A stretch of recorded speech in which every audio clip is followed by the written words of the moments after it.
Ladies and gentlemen, please welcome Kelly Loeffler, United States Administrator of the Small Business Administration.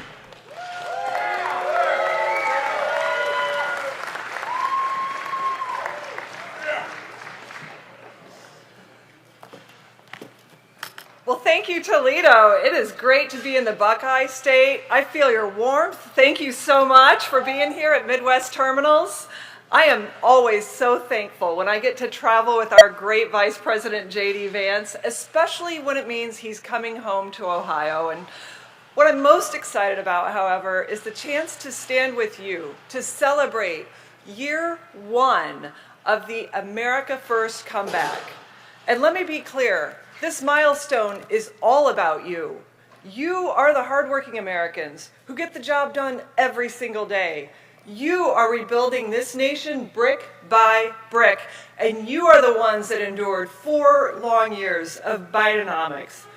And you proudly put Donald J. Trump back into the White House. Now, I can tell you firsthand, President Trump and Vice President J.D. Vance have not slowed down for 1 minute, and neither has their cabinet. The reason we all work so hard is because we're inspired by patriots like you. We know that you make this country great. And for me, I think of my family back home, 5-generation farm family with a small trucking company on the plains of Illinois. I know the blood, the sweat, the tears, the prayers, the dreams realized. That's the America we grew up in, where grit, not government, determined the opportunities that you had. And this administration is working with urgency because of it. We're working with resolve, and we are working unapologetically to make America great again. Now, you know what we're doing. You've seen it. We're cleaning up massive fraud, massive government waste that sent millions of dollars to Somalia, and the open borders that created chaos and imported crime to your cities and towns. And now, after 4 disastrous years, it only took President Trump 1 year to start fixing it. He didn't break it, but he is fixing it. He restored America's, yeah, let's give him a hand, yeah. Now, you've seen him. He's restored our strength and dignity on a world stage. He ended the globalist trade deals that shipped our jobs out of this country, and he brought back American energy dominance and American industry. He proudly defends faith every day and stands against the radical transgender and DEI ideologies. And now the mainstream media and the liberal elites, they said it couldn't be done. We had to accept managed decline. Well, they were dead wrong. All we needed was a new president. Now, you can see it. It's coming. The America First comeback is real, and it's starting right here in great cities like Toledo. Core inflation just reached its lowest level in 5 years. Wages and take-home pay are up. Fair trade is bringing back American industry, and with about 700,000 jobs in their first year due to $18 trillion of investment that's going to come into America. We've never seen anything like it. And the working family tax cuts will put thousands of dollars back in working families' bank accounts starting this year, because President Trump and J.D. Vance are fighting courageously for you every single day. Not the special interests, not the Washington bureaucrats and the coastal elites, but for workers, for our main streets, for our families. And there is no one who knows better everyday Americans than Vice President J.D. Vance. You know his story. You know his humble beginnings in Kentucky and right here in Ohio. But now he stands in the Oval Office as the second most powerful man in the entire world, probably the universe. He's also the coolest vice president we've ever had in American history. But what's really amazing, he's a man of deep faith. He's husband to our beautiful second lady, Usha Vance, and he's soon to be the father of 4 amazing children. So, yeah. Congratulations, Vice President Vance. He and President Trump do it all for you, for hardworking Americans, and it's why he's come back home today, because he's standing proudly with you to restore the American dream for generations to come. Please welcome the 50th and the greatest Vice President of the United States, J.D. Vance.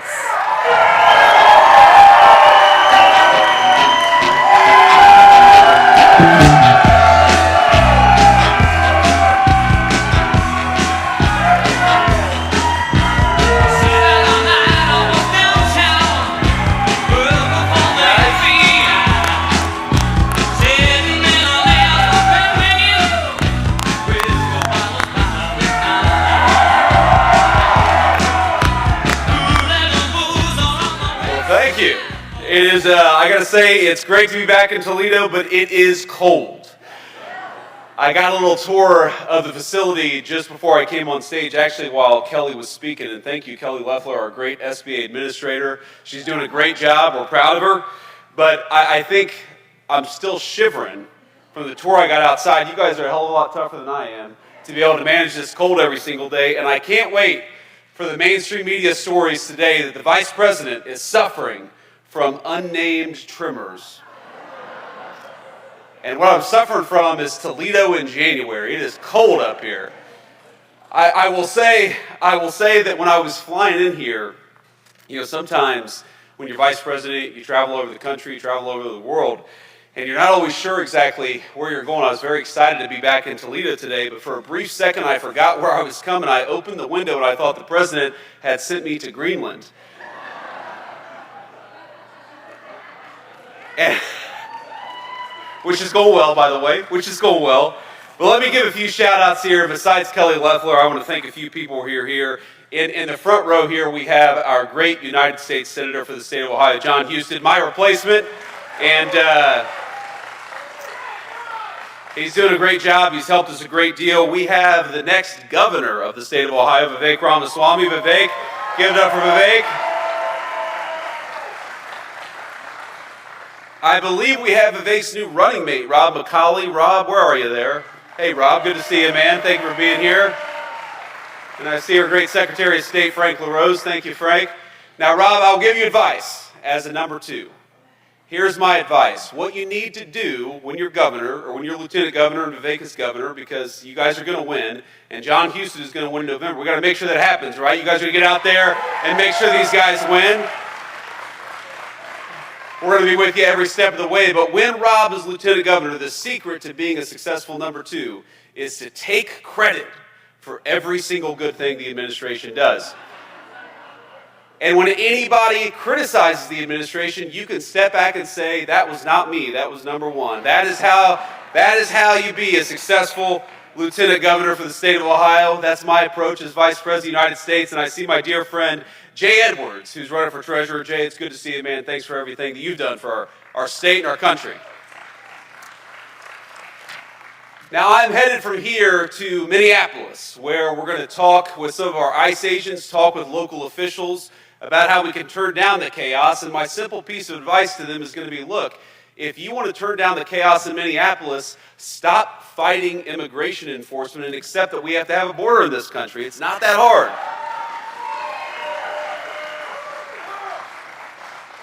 If you look all across our country, what's happening in Minneapolis is happening almost nowhere else in the United States of America. And that's because whether it's in Texas or Tennessee, it's in red states, it's in blue cities, even within our country, most people are cooperating with the simple principle that we ought to be able to enforce our immigration laws and get illegal criminals the hell out of the United States of America. It's really not that complicated.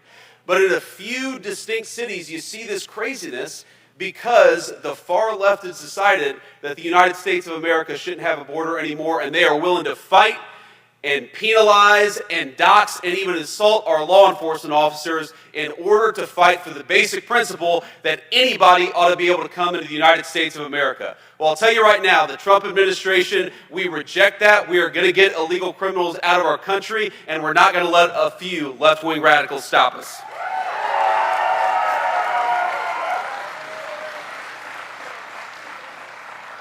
But I'm here in Toledo to talk about the great American comeback, and that is what I believe. We are 1 year in. We are 1 year in to raising wages for workers instead of declining wages for workers. We're 1 year in to $18 trillion of new investment for the United States of America instead of investment going to every other country but the United States of America. We're 1 year in to getting illegal aliens out of our country so that American homes can go to American citizens, which is exactly where they ought to go. And we are 1 year in to seeing lower inflation and bigger paychecks and more opportunity for the American worker. Ladies and gentlemen, I think that we are on the cusp of the greatest economic year in the history of the United States of America because we're doing something new for a change. We're investing in you. We're investing in American workers. We're investing in American businesses, and we're saying to everybody that the United States is open for business, but only if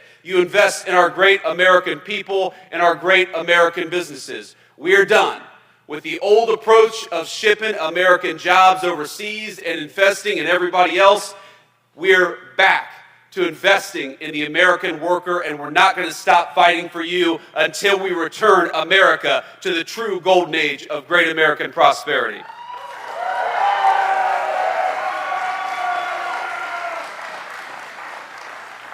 Now, even a year in, we've already seen incredible success from the Trump administration's economic policies. The IRS says that this is going to be the biggest tax refund year in the history of the United States of America. And I know there are a lot of far-left Democrats like Marcy Kaptur who don't like it when the government gives you back your hard-earned money, but the Trump administration believes that you earned it, you ought to keep it, and we ought to keep our hands the hell out of your pocket in Washington, D.C.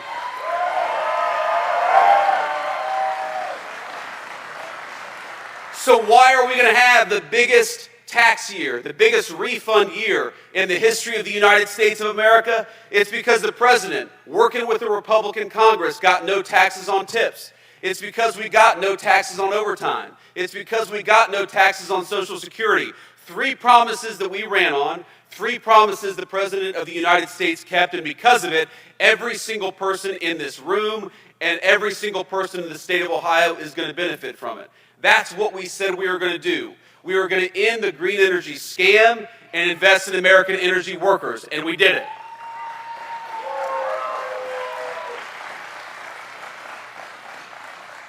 We're going to reward companies for investing in the United States of America and penalize companies for trying to invest in communist China and places all over the world. We said we were going to do it, and we did it.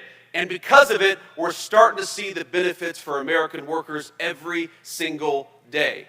We have the lowest inflation that we've had, well, since the last Trump administration. We have rising wages for American workers. You know that under the Biden administration, those terrible, terrible times, under the Biden administration, you lost an average of $3,000 over that 4 years because inflation was out of control and wages were stagnant for our country.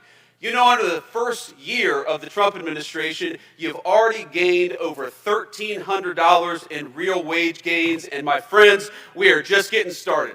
Because what the President of the United States says every single day is we are not done fighting for the American worker until we get everything back that the Biden-Harris administration took away and more beyond that. I don't want you to just struggle to get by. I don't want you to worry about paying your credit card bill or your medical benefits. I don't want you to think, do I buy prescription drugs or do I buy food? That is the legacy of the Democratic Congress under the Biden-Harris administration, and it's something we can't go back to. A lot of you know my story. I mean, this is my home. You all, well, you voted for me, at least most of you did. So, actually, in this room, I probably got about 100% of the vote. I think I see a few people who weren't old enough to vote for me in 2022, but look, you know my story. You know the fact that I grew up in a family. I was raised by a grandmother who would look at her credit card statement every single day and wonder, what can we afford? Can I buy my medicine this month, or do I need to focus on food? Can we take a little bit extra maybe and buy those pills that she needed in order to stay healthy and keep our family afloat? These are the decisions that way too many families had to take under the Biden administration. And under the Trump administration, we want better for you.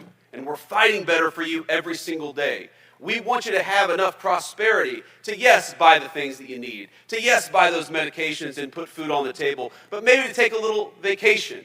Because if you work hard every single day, you ought to be able to enjoy the fruits of your labor. Maybe you want to buy something extra for your kids. Maybe you want to do something that you couldn't do when you were a kid, because that is the promise of the American dream, that we leave the next generation a little bit better off than the generation that came before. And what we had under the Biden-Harris administration is lower wages. We had higher prices. We had more people struggling to get by, and more people who gave up on the essentials instead of buying the things that they needed to buy. What we have under the Trump administration is a totally different approach. And what we're trying to do, and what we've already done a lot over the last year, is made you wealthier, has made your communities safer, has gotten those illegal aliens out of the United States of America, and is trying to rebuild that all-important American dream. So I have a very simple question. Do we, 1 year into this great American recovery, do we want to go back to the failed policies of the Biden-Harris administration? No, we don't. So let's keep doubling down on American prosperity. Let's keep doubling down on the American worker. And let's tell Marcy Kaptur and the rest of the crazy congressional Democrats that we are not going back. We are going forward to a brighter future for every single one of our citizens.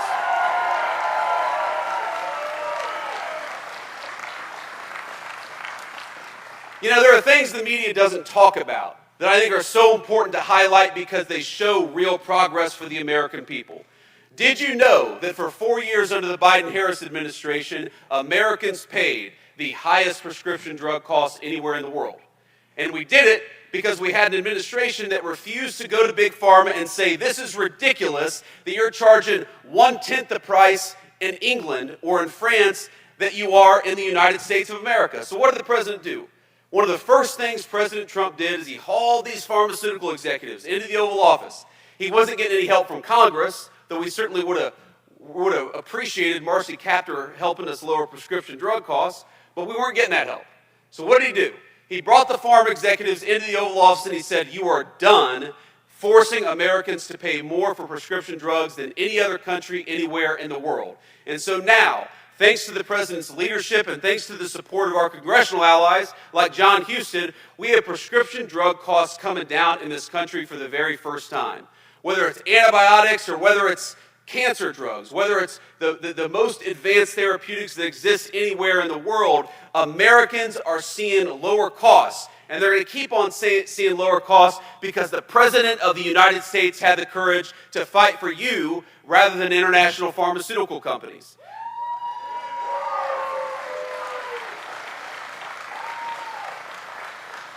Now, the media doesn't talk about that because, of course, it makes us look good, but these are the victories that depend on having smart, wise leadership in Washington, D.C. You know, another thing the media doesn't talk about is that under 4 years of the Biden administration, the average cost of a home in the United States of America nearly doubled. And in certain jurisdictions, it actually got way worse than that. There are certain places where the cost of a home in 4 years went up by 200%. What's happened over the last 5 months? Rents have gone down over the past 5 months. And so though there's still a lot of work left to do, we're finally seeing more Americans being interested, especially our young families, being interested in buying a home for the first time. We're seeing those rents come down. We're seeing the cost of housing flatten out a little bit. And one of the biggest reasons is because on the one hand, we lowered the regulatory burdens to build houses in this country, while on the other hand, we got illegal aliens out of the United States of America who are taking American homes. That is how you lower prices. Focus on American workers and invest in American home building. You don't give all of our homes to illegal aliens. That is the legacy of the Biden-Harris administration.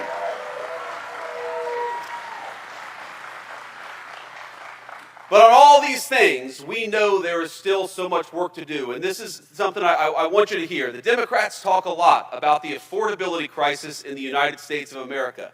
And yes, there is an affordability crisis, one created by Joe Biden's policies. You don't turn the Titanic around overnight. It takes time to fix what was broken. I said earlier that the average American has seen $1,300 of real increase in their wages just in the past year. Well, Joe Biden, they saw a $3,000 decrease. Now, on the one hand, I'm proud of that. I'm proud of the fact that you're $1,300 richer than you were just a year ago. But you know what really pisses me off? That compared to when Donald Trump left office after his first term, you're still about $2,000 poorer. Because that's what happened under the Biden administration. They did so much damage that it's going to take us time to rebuild the great American prosperity that we had at the end of the first Trump administration. But what I'm telling you is that we are committed to doing it. As much as the media focuses on distractions every single day, in the Oval Office, the president looks at us and says, why haven't we done more? Let's do more. Do more. He'll tell us, person by person, from the Secretary of Commerce to the Secretary of the Treasury to our SBA administrator to the Vice President of the United States, fight every single day for better home prices for Americans, for lower prescription drug prices, and of course for rising wages. That is what we're going to do, that is what we have done, and that is what we promise will be the legacy of the second Trump administration. More prosperity for you.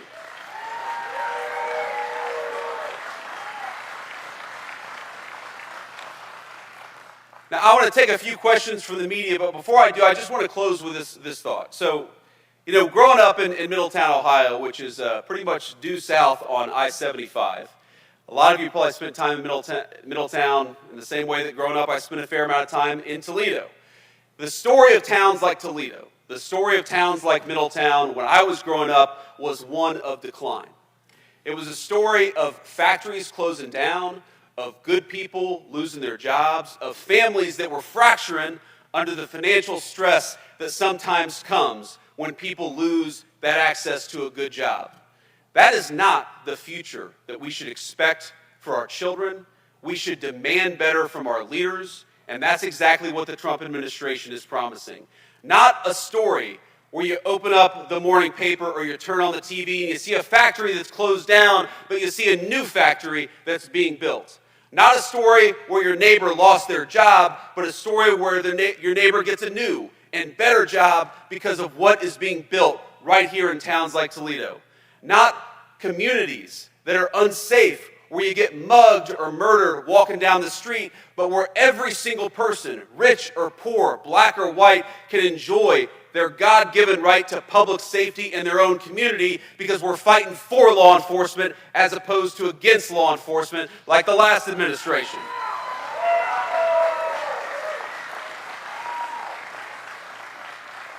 I want the grandmothers, like my grandmother, who are raising grandkids they weren't necessarily planning to raise. I want them to not have to choose between putting food on the table or buying their medicine.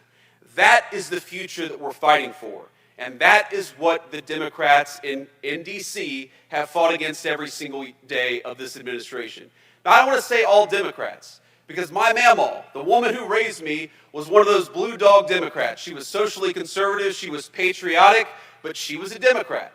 And I know that in Toledo, there are a lot of those Democrats still today. But I got to tell you, in Washington, D.C., those Democrats do not exist. They disappeared from Washington, D.C. They care more in Washington about using this country as one big fraud scheme than they do about fighting for your prosperity. And that's why we cannot reward these people come November. What are they actually fighting for? Well, we know what they're fighting against. They hate Donald Trump obsessively, and they talk about it every single day.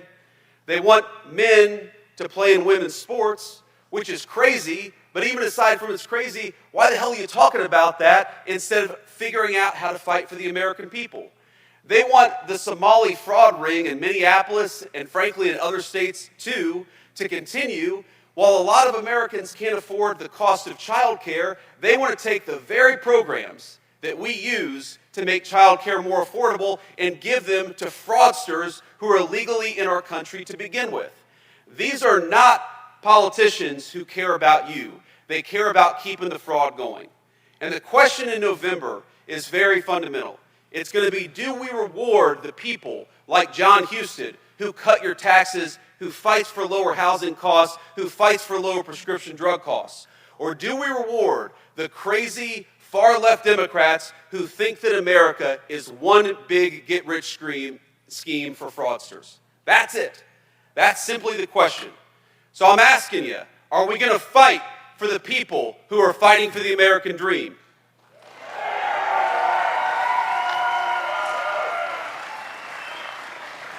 Are we going to send a message to the far-left radicals that this country belongs to American citizens, not to illegal aliens? Are we going to fight for the American dream for people like my grandmother and people like your children every single day?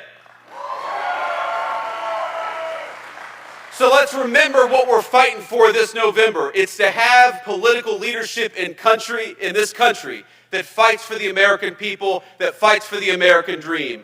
Don't forget it, my friends. Let's work hard. Let's elect these great candidates to higher office, because that's the only way we are going to send a message to the Democrats that this country belongs to Americans and that the American dream belongs to the citizens who built this nation. God bless you, and thank you for having me.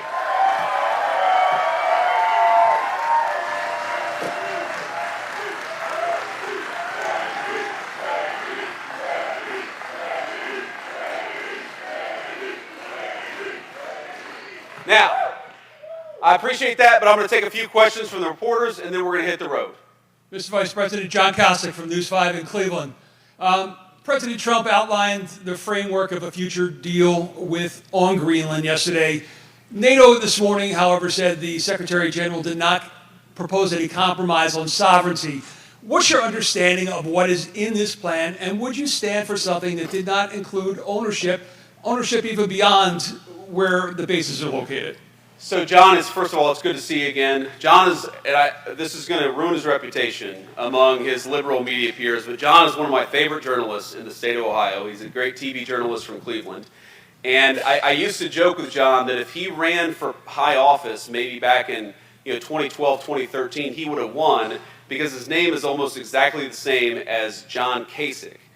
And that if he ran in 2024, he would have got his ass kicked. So it's amazing how things change, John. But I see you're still doing great things on Greenland. First of all, we're here to talk about the great American comeback. And that's what the president is focused on. That's why the president went to Davos. You know why? Because he wants more investment from all over the world in the United States of America.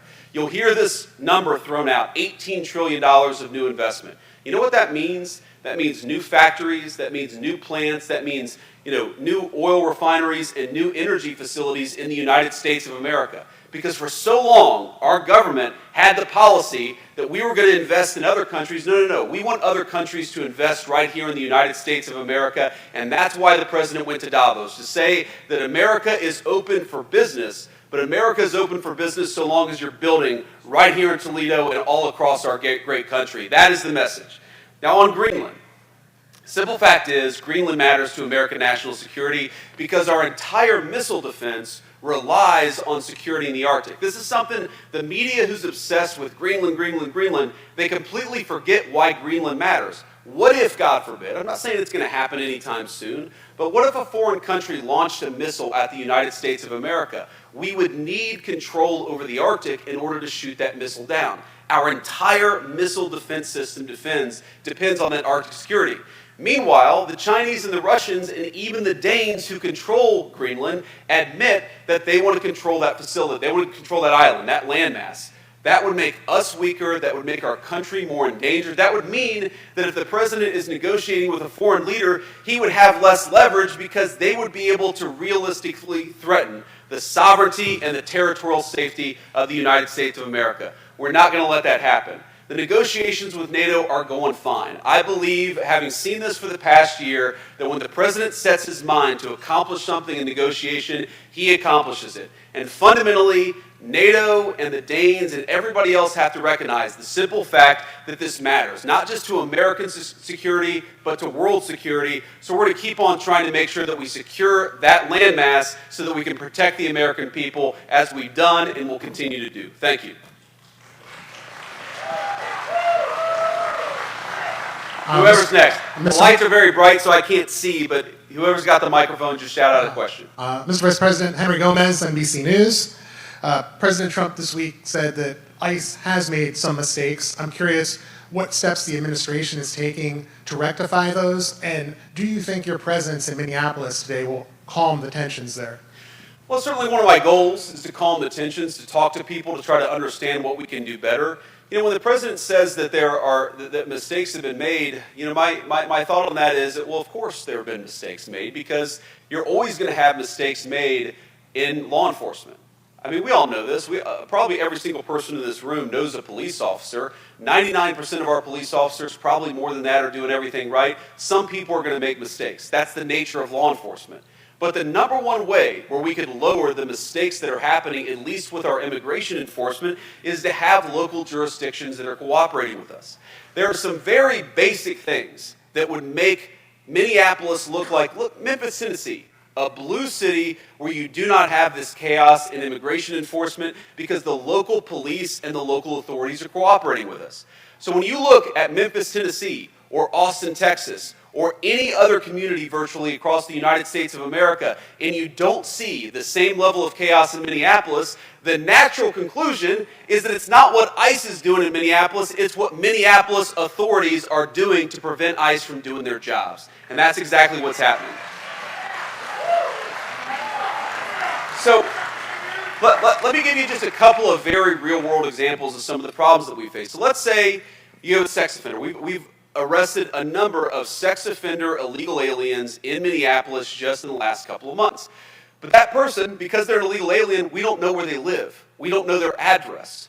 If local authorities were cooperating with us, it would be easier to send an ICE agent to the person's house to arrest them, to have local law enforcement protecting our immigration officers. They throw the sex offender in the back of a car, deport that person, throw them in jail, whatever, and then they go home safely to their families. That's not what's happening. What's happening instead is that the Minneapolis authorities are refusing to tell us where that sex offender lives. Why are they protecting sex offenders? That's anybody's guess, but it's crazy. Meanwhile, the local police are being told by the mayor, don't help them. So if there are protests, and there are people trying to not just protest, but interfere with what ICE is doing, we don't have the support of local law enforcement to keep the peace. So when I talk about lowering the temperature, those are the two things that we want those local authorities to do. Help us find sex offenders and get them out of their community. And again, this is bonkers. Think about this. If you've got a neighbor who's a sex offender and somebody wants to go and take that person away, I'm going to raise my hand and say, yes, please. Get that person away from my children. What is wrong with Minneapolis authorities? They so hate the idea of enforcing immigration laws that they're telling their people not to get sex offenders out of their community. It's crazy, and it's why we see so much chaos in Minneapolis, but not elsewhere.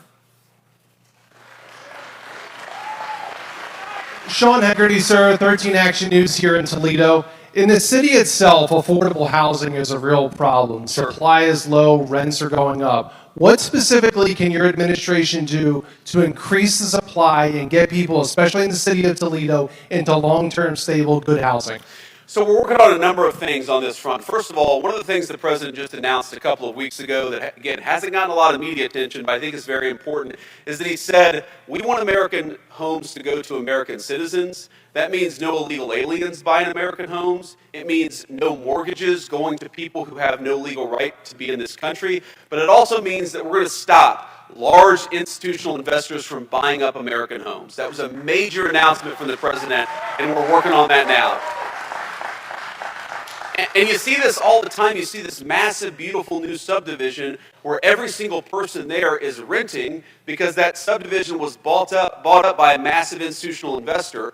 That investor, by the way, is very often paying a lower price for their debt than an American citizen. So we give these people special rules. We give them cheaper access to money, and then we let them buy homes that by right go to American families. That is one of the main reasons why we believe homes have gotten unaffordable in this country. So again, the last administration did nothing about it. We're going to do something about it. We've already started. Here's another thing. If you look at the 20 biggest metros in the United States of America, the 14 with the most illegal aliens have seen the biggest decrease over the past year in rent prices. Now, why is that? Again, if you get people out of the country who are taking up homes that ought to go to American citizens, that's going to put downward pressure on prices. That's going to make it easier for young American families to afford to buy a home. There are 3 exceptions to that. 3 places where you've seen rents increase as opposed to decrease, and every single one of those places are sanctuary cities. So in addition to causing chaos, being a sanctuary city makes your communities less safe, and it also makes housing less affordable. It is very simple. Enforcing immigration law lowers prices for Americans and makes our communities safer. It's a no-brainer, so we'd encourage local authorities to continue to collaborate and work with us instead of fighting against us. Next question. Good morning, Mr. Vice President. Thank you so much. Kyle Mazza, freelancing for Anadolu Agency today. Ukrainian President Vladimir Zelensky announced at today's summit for the World Economic Forum that Ukraine, Russia, and the U.S. will hold their first trilateral talks Friday and Saturday, the 23rd and 24th, in the United Arab Emirates. Seeing what your reaction is to that, about those talks, and in Minneapolis, sir, the attacks on law enforcement, the attacks on ICE, what is your message to the law enforcement community at this time when they look for the Trump and the Vance administration to calm their nerves, to ease their burdens? Families are reacting to this as well. So as you stand there on that stage today, how does that make you feel? Well, one of the things that we want to do is send a message to our local law enforcement, to our federal law enforcement, that we stand with them. And we're not going to abandon them. We're not going to do what the last administration did, which is throw them under the bus to appease a bunch of left-wing radicals. We're actually going to fight for them. Because I believe, look, I continue to be fundamentally optimistic about our country. I think that whether you're a Democrat or Republican and independent, most people in this country fundamentally still support law enforcement. They love what people do to keep them safe. They recognize it's dangerous. But what happened in the Democratic Party over the last few years is they allowed a very small band of left-wing crazies to drive the agenda, and it makes our cops and our federal law enforcement feel less safe. It makes it feel like their government doesn't have their back. Well, I promise them, every single police officer in this country and every single federal law enforcement officer in this country, we have your back, and that's one of the messages I'm trying to send by going to Minneapolis and talking to our ICE officers there. So that's number one.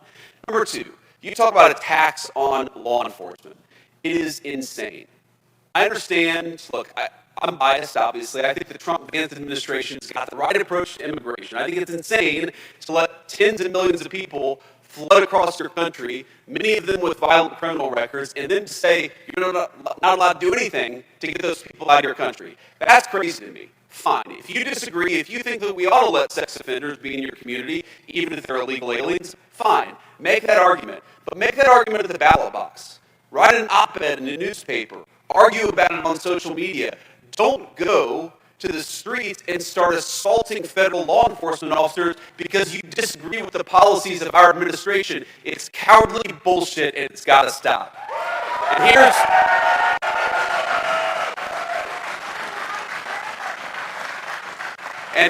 here's the excuse my language to all the kids there, I'm sorry, got a little fired up. I was raised by a woman who cusses a lot, so sometimes I do too. My wife's on me, we're working on it. But here's the final point about this. People who assault federal law enforcement or local law enforcement will be shown no quarter. I just, probably 5 minutes before I got on stage, I got a message from our great Attorney General, Pam Bondi. You know what Pam said to me? That they finally arrested the ringleader of those church protests in Minneapolis.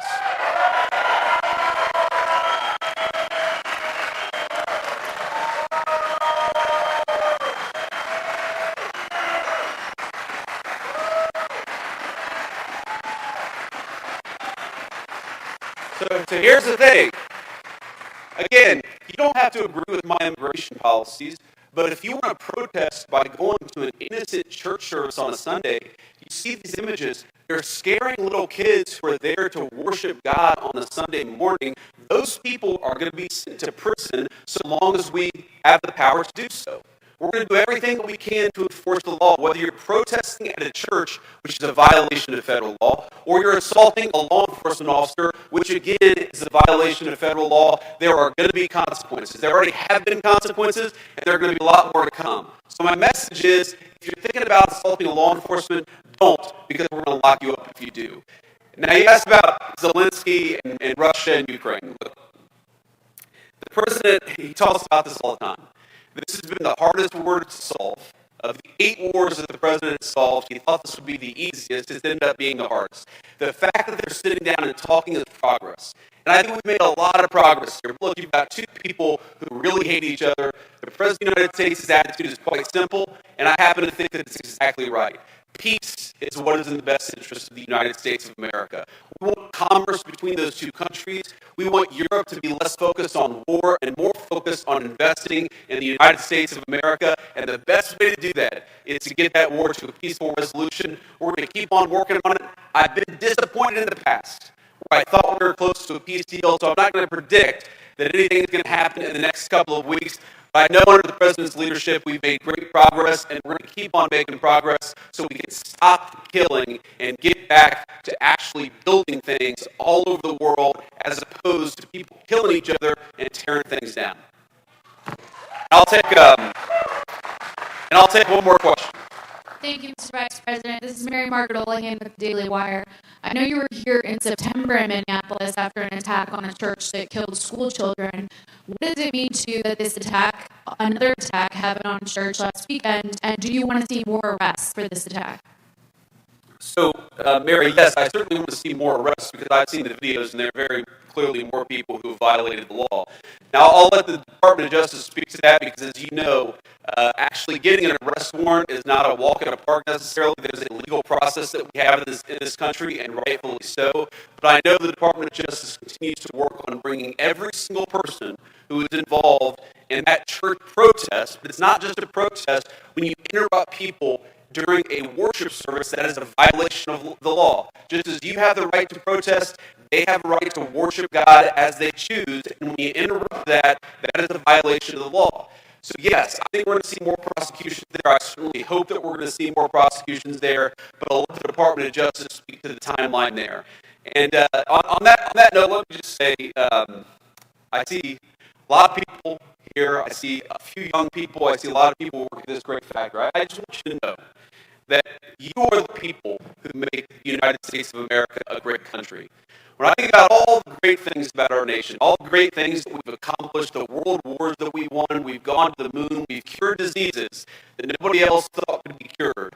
The foundation of that is the prosperity of the American working man and American working woman.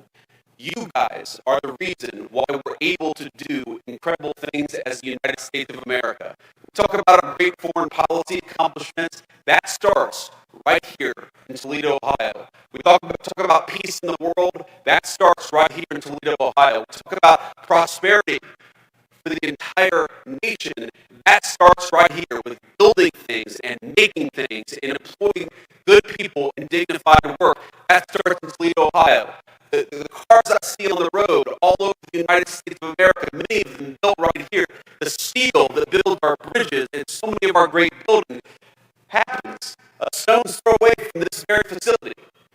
I want you to know, for too long, your leadership, your government, your politicians have looked down on you, have ignored you, and that's not happening anymore. There's so many great things I could point to, so many policies, no taxes on tips, the regulatory reform, the fact that we unleashed American energy, that every single one of those specific policy wins is about a simple fact, reinvesting in you and ensuring that your family has the same great shot at the American dream that I had. This is very personal to me. I don't know if you saw the announcement, I guess we made yesterday or the day before, but our wonderful second lady is pregnant with our 4th child, and I'm very, very happy about that.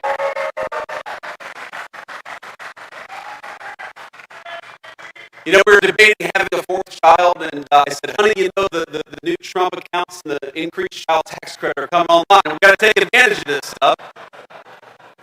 She's going to be pissed at me about that one. That's okay. But look, this is personal to me, just as I know it's personal to you. We've got skin in the game. Our great governor candidate, not governor yet, we're getting there. Our great senator, all of these great leaders, they love people in the state of Ohio. They love people in this community who are going to rise or fall based on whether leaders in Washington make wise decisions. I'm not saying you're going to agree with everything that we do, but I know in this room we've got a lot more agreement than disagreement. But what I am promising you is that every day for the next 3 years, as long as I am the Vice President of the United States, as long as Donald Trump is the President of the United States, we will remember that you are what makes America great and will never stop fighting for you. God bless you. It's good to be home. Thank you.